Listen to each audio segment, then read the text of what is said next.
I wasn't originally going to do this. I had always meant to play the game in 2025, but by the time I got to it, it was early December, and my thoughts were on the end of the year video I had planned and had been working on for the last 5 months, and a follow-up to my all-time greatest games video for January. The last couple of more impromptu video essays wound up eating a lot more time than expected, and I knew that both of the other actually planned ones would be considerably more time intensive. In short, I didn't have time, or so I thought. As it turned out, the last couple of chapters were fast, less than half the time of the previous day's stream, and I was able to fit the entirety of episode 1 in the same stream. God damn it! My lack of appreciation for scale wasn't done with me. When I started this game, I didn't realize there was a full game as well as 2 additional editions, called Episode 1 and Episode 2, all of which are covered in this video. I thought those episodes were actually the 2 halves of the main game, and that I would be playing the game at most 3 to 4 days. Foolish, silly me didn't know that when the introduction of us being pulled from stasis to save the world and be the Messiah the people needed, Mr. Freeman, it was the start of what would wind up being 6 streams across 7 days and roughly 40 hours. Yes, part of this is due to my incompetence, sure, and most of it due to my unfamiliarity with the game. But even before I had finished the main game, I took a look at the script for the year-end video and saw a section containing over 2,000 words. This is basically having an entire separate video essay inside of an already very long script. Bullshit. And the section on this game, Half-Life 2, was evolving to cover more and more concepts. It seemed that it was calling, like the resistance movement in the game, yearning to break free from the monolith. I mean, sure, there were other games that I spent way more time in, but this was special. Okay, yes, other games were no less special, but this one was historical. I guess some of the others were as well. Let's just say this one was more inspiring. And also that I covered most of my thoughts in the streams of the other games, so it was already covered in the VODs. Any fucking way, Half-Life 2 is roundly considered, from what I understand, as one of the greatest FPS games to ever exist. And my interest in it initially was that, and the whole greatest games ever theme I was doing on and off this year. By the time I played it, however, my interest was far more on the saw gun. I had recently found that to be by far the most enjoyable part of one of the Painkiller games, since it harkened back to the most enjoyable parts of Far Cry New Dawn. It was a substantial reason of why I bought the early access of Painted in Blood, though I never quite got to that part in my play session. Saw guns are great, and pretty much every game would be improved dramatically with them. Yes, including platformers like Mario, or the Hollow Knight series, or chess, or solitaire. And here we had the game that literally invented the idea in a video game, albeit as a function of what is ostensibly meant more as a physics tool. The gravity gun also flings cinder blocks, and it was kind of fun trying to see what kind of shit I could chuck at oncoming enemies bereft of firearms. Milk crates, for example, proved fairly useless. While the flinging part is fun, it is only useful for a certain part of time, as the game very strongly wants you to return to the guns and use the gravity gun for puzzles and junk. It can't lift enemies and quite a lot of the environmental stuff, which is a pity, but for this being the first time anything of this type was in a game, it was pretty cool. Oh my god, there's so much. The longer I played this game, the deeper I went into it, the more clear it seemed that the story was about the transition of Gordon Freeman, former scientific researcher, into a Christ-like figure, which I found kind of entertaining, particularly in how they wanted to mask it. How and why is a figure who does not speak at any point so compelling as to break the masses from the evil and all-encompassing Roman Empire? Oopsies, I meant USSR Stranglehold. Nope, Wait. Ah, yes. The Combine occupation. It is because of his sheer presence, of course. The physics gun, one of the big deals of this game, is handed to him, as is the crowbar, treated here as some sort of holy relic. Given that the crowbar is overly powerful as a weapon and not ever used as an actual tool in his powerful, godly hands, it must be because it is the Messiah wielding it. The enemies are often more proficient than we are at gunfire and melee, as this game can't ever bring itself to make Freeman physically imposing, and it takes our companions to frequently do simple things such as open doors. Alex, in particular, is considerably more physically adept than Gordon, who has sort of an anemic jump and, without the suit, cannot seemingly sprint. The companions are the only ones who can do the hacking. They also were doing the resistance without us prior to our reactivation.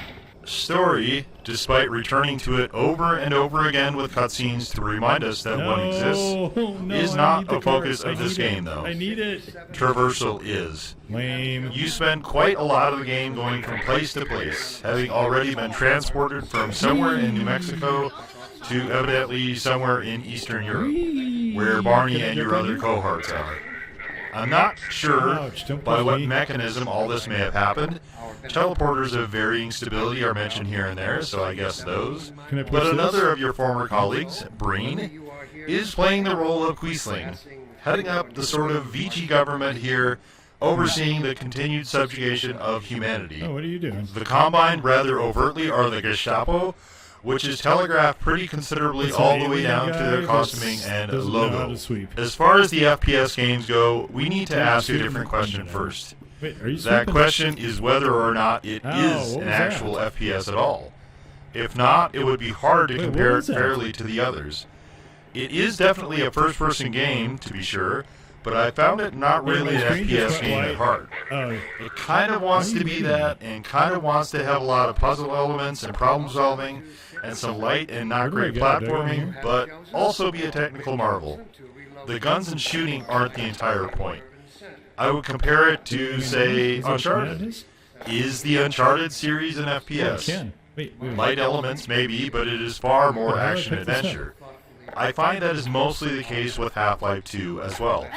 Many of the combat encounters seem like they are meant to be approached as puzzles. The game is frequently illusory, in that it suggests you have the freedom to solve these puzzles however you like, but at other points, the game becomes more linear and certain areas have a very specific solution. The game does not differentiate which is which. By way of example, using the airfoil, I broke the path they intended with my solution, so an invisible wall came up over and over again to prevent me from progressing until I crossed the intended path, which was through a shipping container. The developers sometimes got in their own way doing the technical showcase gimmicky bits to the point where it interfered with the actual game itself. To illustrate, I will use the worst part of the main game, which is a section in Follow the Freeman where you are tasked with wiping out a succession of striders in a confined area. If I hit a higher level enemy, not a boss, but just a higher level enemy, with 3 rocket shots and then need a single reload, not great, but fine. This is the case for the flying battleships. If I need another reload after that, on normal difficulty mind you, then it starts to get tedious, unless there are not very many enemies of the side. In this level, there were very many of them, and I got annoyed to the point that I finally enabled console commands. The solution to this is either have the Striders take 6 rockets instead of 7, or just let me carry more than 3 fucking rockets at once. God damn. Since the Striders are a higher level enemy, it takes them 2 to 3 shots, even with a fully charged suit, to send you to the red screen. Look, it's fine for a game to be difficult, but it has to be reasonable at the lower difficulties. The scenarios can be tough, but should always feel possible, and this game, for the most part, achieved that. But on this section, and the one that followed, to a degree, that kind of went out the window. Once a level starts to feel grossly unfair, I mostly just want it to be over, and I don't find it enjoyable. Having a game be fun is the paramount consideration for me. That level further had a lot of sections that looked visually similar as well, so I got a bit lost for part of it. I don't mind if the game doesn't want to hold your hand, but there is such a thing as taking it too far and being asinine.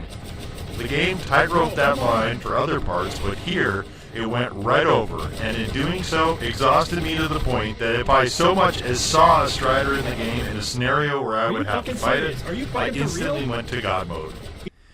There were a few other developer choices I found kind of annoying, especially the flashlight. Actually, that one is more aggravating. Anytime a game has a flashlight stop working until it recharges, which makes zero sense, it feels contrived and annoying to me. Just cheap, clownish shit. I liked how they used the flashlight in a technical sense, but hated that it would stop working. It was just so stupid and petty, which they obviously knew, since Alex remarks on it in episode 1. It was just the absolute worst, and this kind of obnoxious shit colored my overall experience. For any devs out there, if you're going to have a flashlight in the game, just let it always be on, for fuck's sake. My irritation didn't end there, of course. I had further ire with the steerable RPGs. I know better. I also didn't love the blast zone of nearly anything that exploded, since it seemed to make its way to me a bit overly frequently. And harshly. I got to see the red screen or take considerable damage many, many times because I just could not seem to learn that fucking lesson. One of the better parts of the game was getting the antlions as companions, though again, that turned out to be a bit short-lived. Those were eventually traded for human allies, and both of them really seemed to enjoy getting in my way constantly. Since they also have collision, this resulted in several deaths. Particularly since the coding seems like an instruction to stay in place outside of my retreat path, say, lasts roughly 5 seconds before it either must be renewed or they get underfoot. Still, there is a facet of smartness in the overall design of the game, in that they keep feeding you fun new shit, or at least new shit in the steerable RPG, once you've gone as far as you can with the last thing they introduced. I generally dislike the driving sections. I know, nobody was really putting pilotable vehicles in games of this type to romp through the gorgeous and frequently breathtaking environment, stunning even now, some 20 years removed. I mean, granted, no one was letting you pilot vehicles, but the boat section in particular goes on way too long. There are a lot of reused sections in both the airboat and go-kart parts. And I think the vehicle handling and operation goes a long way to showing why there was never a Valve racing game. For all that, the game is quite engaging, and I put in some fairly long play sessions that felt like a lot shorter. With really good games, time runs away from you, and even in the shit sections, and there were plenty, the game does a good job of stringing you along enough so that it seems possible to beat the encounter, even in the sections where you're getting your ass handed to you over and over. There we go. Except for one major notable example that I mentioned earlier. Some of the set pieces are just completely epic, and I spent a good amount of time admiring the environments. While there are numerous callbacks to the first game, one of the very smart things I think Valve did was not reuse a lot of enemies from the previous game. A decision I greatly respect, as it would have been easier to just do that. The head crabs are back, and despite them being considered vermin, which they mostly are, they are not necessarily a low-level enemy, and do far more damage than I ever expect. There is a second variant that is faster and thus more annoying, and I rather intensely dislike both. There are at least 4 zombie types, one of which is faster and jumps, and then a tankier version with fucking grenades, because, of course. I think the idea that certain zombies can be literally on fire and still be strongly desirous of attacking you with the last remaining seconds of their fleeting life is pretty questionable. Like, what possible motivation could they have to do that? There are a lot of soldiers, some tankier variants, some with different weapons, all of those are fine. I don't even hate the airships, though because you can only carry 3 rockets at a time, it will take at least 1 reload to kill one on normal difficulty. Weapons play a fairly major role in the game. Many of them have alt-fire modes. The crowbar is not ever used as a crowbar, but as an iconic weapon, and when it is given to you, it is introduced as an object of reverence. It works great. on the crab things and the flying drone knife things, and on destroying boxes or other breakable environmental junk, so you don't waste ammo. I, however, wound up wasting ammo a lot of the time, as it is fairly plentiful in this game, and it was more convenient sometimes, but in all the things I just mentioned, it takes way more bullets than crowbar strikes.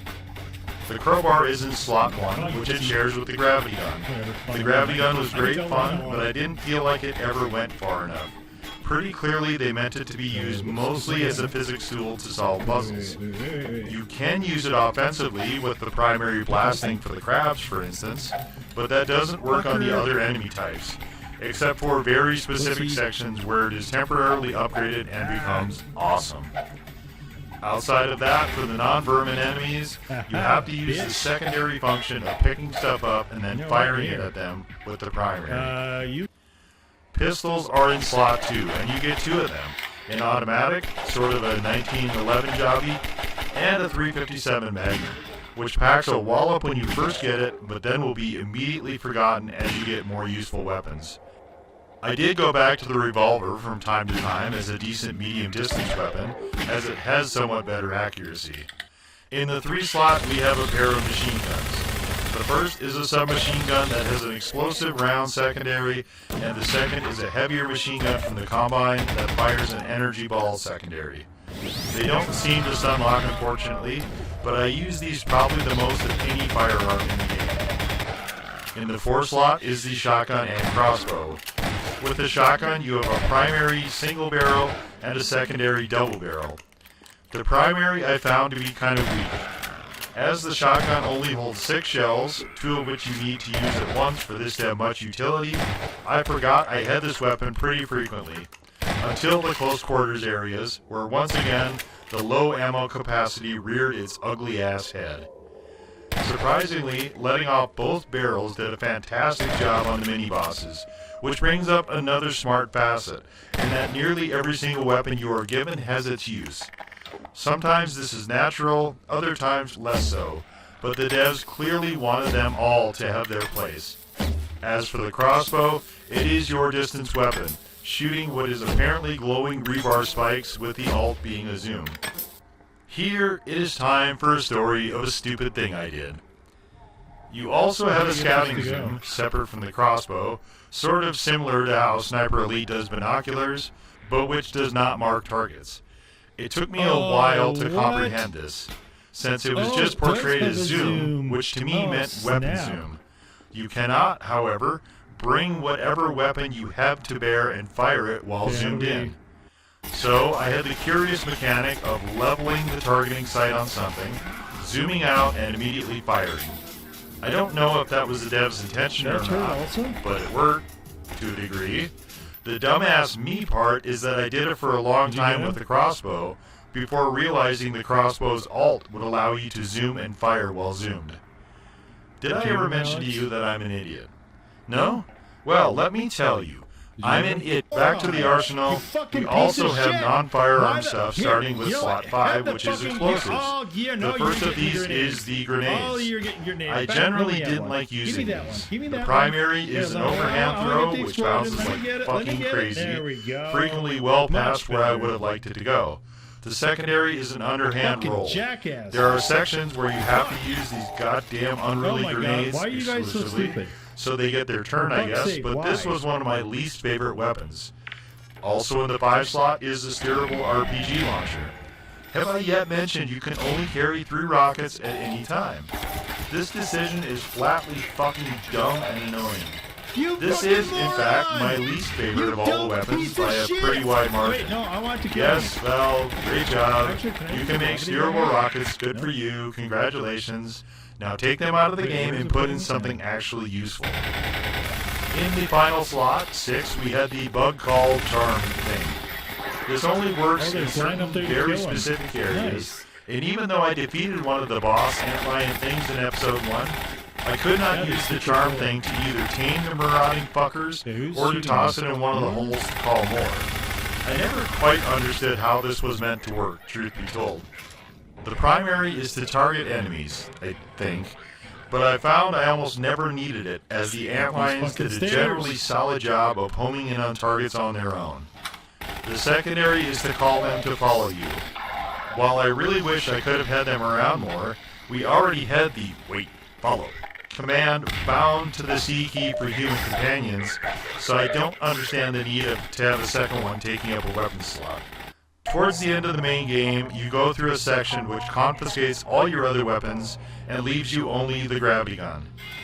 It enhances it to really feed into the power fantasy and make you feel actually godly by giving the gun lightning strikes as well as the ability to pick up nearly anything and fling it, including living enemies. It then circumvents this feeling by giving you guessed it, a fucking Strider to fight with flung energy balls.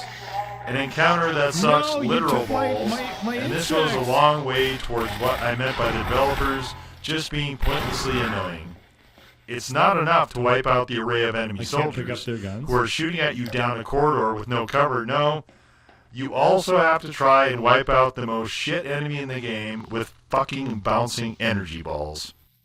The last chapter of the main game ends with some interesting platforming ideas, but is mostly plot heavy, and it takes a turn into the G-Man being an actual godlike figure instead of a metaphorical one. The connection with the Vortigaunts and their role is somehow made even murkier, such as how they were ever trapped in the form they appeared in the first game.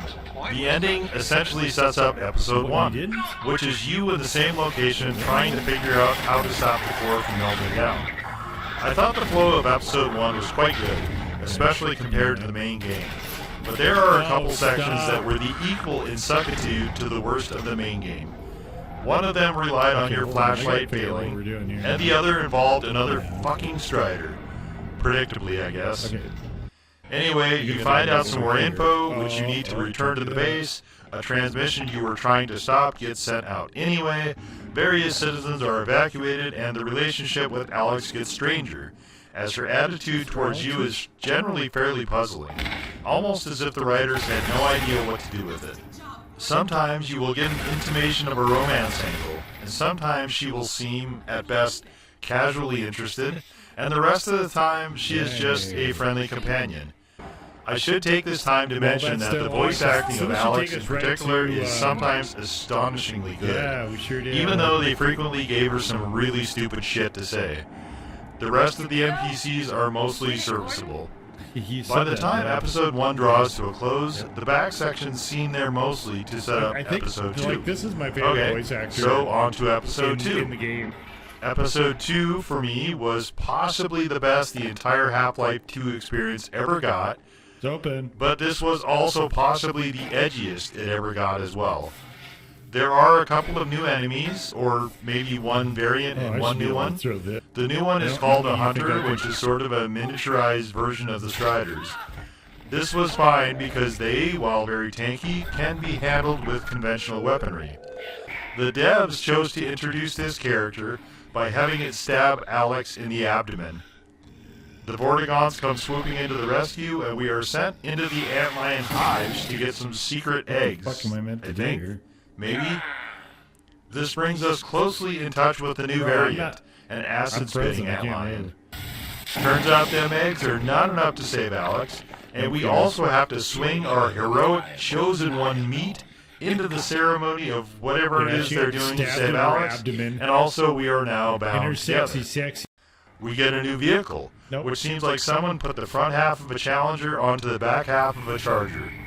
Visibility is pretty poor, but this is somewhat more manageable than the airboat, and offers more speed, roominess, and comfort than the go-kart thing from the main game. Looks like a Charger. The big idea is to get the data back to the base, where a rocket is being built to stop the teleporter thingy in the sky the Combine are using to shuttle in troops. Towards the end, after yet another incredibly awful sequence involving the Striders, the rocket sets sail and is evidently successful.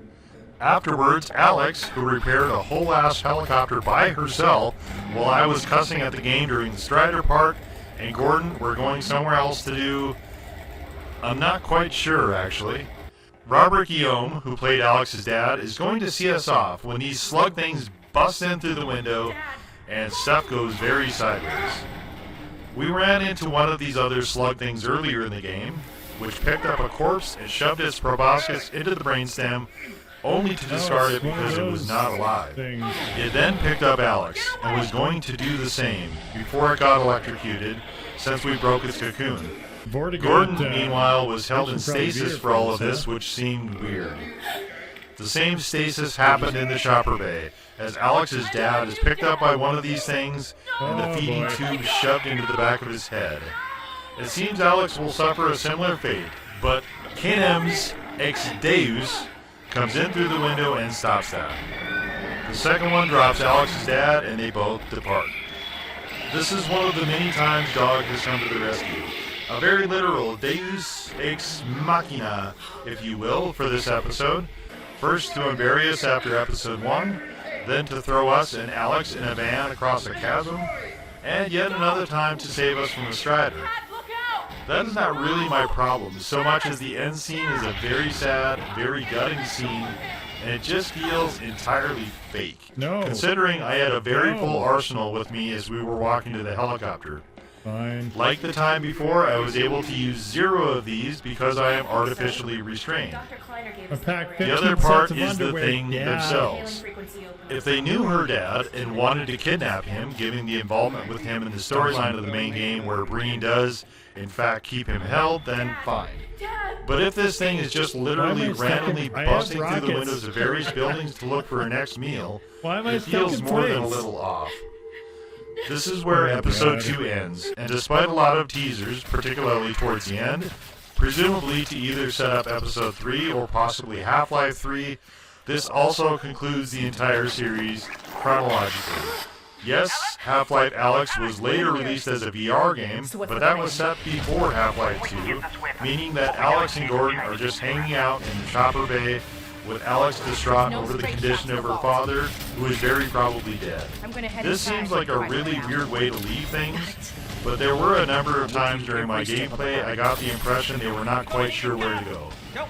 I imagine they were motivated to keep pushing the technical parts, since this and the previous game made them sort of the new hotness in the genre, picking up from where id Software had fallen. And the new weapon introduced here, a sort of sphere you have to use the gravity gun to impel at the Striders, wasn't really new per se, but more an extension of a thing you already had. The ball is fine in concept. If it works, it sticks to the Strider and you shoot it and it's a one-shot. However, they gave all of the Striders a fucking fleet of escort hunters who are very motivated to destroy either you or the ball before this happens, and given that they are also somewhat tanky, this almost immediately becomes an untenable pain in the ass. The game also expects you will drive your janky car around to each site to do this for like 8 or 9 times, and now I'm getting off track again. It felt a lot of the time like each succession, from the main game to episode 1 to episode 2, was building on the previous entry and getting better, or at least that was probably the operating idea. While I liked both of the episodes better overall than the main game, and the episodes overall about the same, episode 1 closed the best and is a far tighter experience. I liked a lot of episode 2, which seemed more platformy and puzzly in spots, and again went back to the vehicle driving, but it also felt like the devs didn't know when to stop.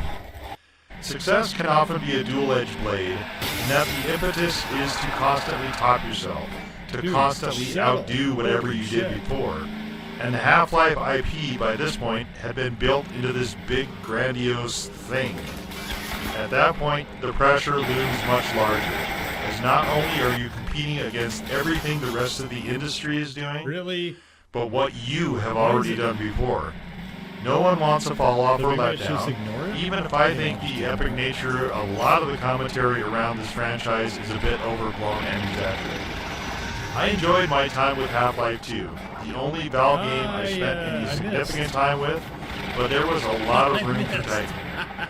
The potential was there for something truly special, rather than a series of look at this cool shit moments. In fact, I wish I could play that game, where they had some significant editing, particularly to the draggy parts. Tell you what, Valve, you ever decide this game needs a remake, let's talk. Or better yet, hit me up and I'll throw in on bringing that Half-Life 3 magic to life, at least from a story/narrative perspective. After finishing episode 2, and sometimes once as I stopped streaming for the day, there were entire sections I would need to go look at an article to remember, which is almost never the case with games I connect with. With how much lore surrounds the Half-Lives generally, this is probably not the desired outcome. I think they frequently got overly carried away with the technical aspects, the enemies and their AI, their weapons, vehicles, etc., and lost sight of fun being the priority. Story elements at times seemed like they were thrown in as an afterthought and felt convoluted. While I can admire the idea of a shadowy figure with his finger on the scales, when the G-Man showed up in this game, it was mostly an annoyance, and it left me wanting to scream at Valve to either shit or get off the pot with whatever they were doing there. Do I want to see Half-Life 3? For sure. But it appears Valve is taking the stance that the next installment will either be better than what came before it or not at all, and that game will be out as soon as they figure out a way to do that. Which is a position I both respect and admire, even though I think the bar they need to clear is a lot lower than they seem to feel. For me, I think this game both did and didn't live up to the hype. Yep. It certainly has earned its place. Its historical precedents were revolutionary. They changed the entire sphere of gaming, and anytime any game or developer does this, it should be recognized. Even in the sections I outright loathed, that was never in question. All in all, while I did not find it a great game, even with all the parts I thought needed further refinement or deletion, I would still say it was a very, very good one, and those games are always worth experiencing. As always, thank you for watching.